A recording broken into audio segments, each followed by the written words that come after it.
गजवीर गजेन्द्र गणाधिपतिं प्रणतोऽस्मि विनायकहस्तिमुखम्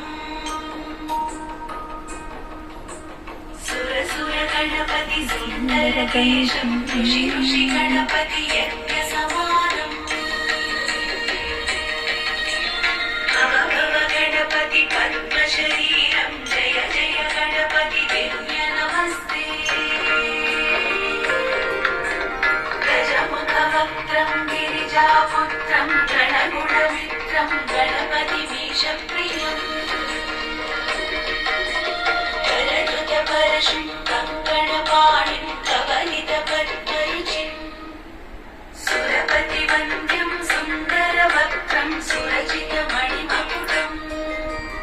प्रणमतदेहं प्रकटितकालं षड्गिरिताडमिदं तत्तत्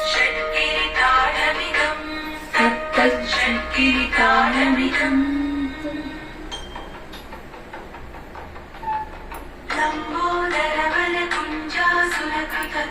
लम्बोदरवलकुञ्जासुरकृतकुङ्कुमवर्णधरम् श्वेतसशुभ्रं मोदकहस्तं प्रीतिसफलसफलम्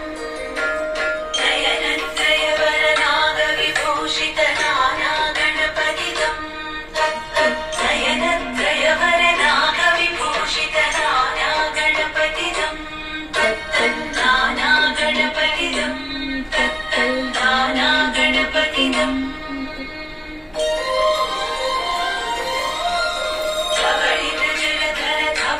चन्द्रं कणिमणिकिरणविभूषितखड्गम् तनु तनु विषहर शूलकपालं हर हर शिव शिव गणपतिमभयम् धवणित जलधर धवणित चन्द्रं कणिमणिकिरणविभूषितखड्गम् तनु तनु विषहर शूलकपालं हर हर शिव शिव गणपतिमभयम् घटघट विगलित मद जल जलहित गणपतिवाद्यमिदम्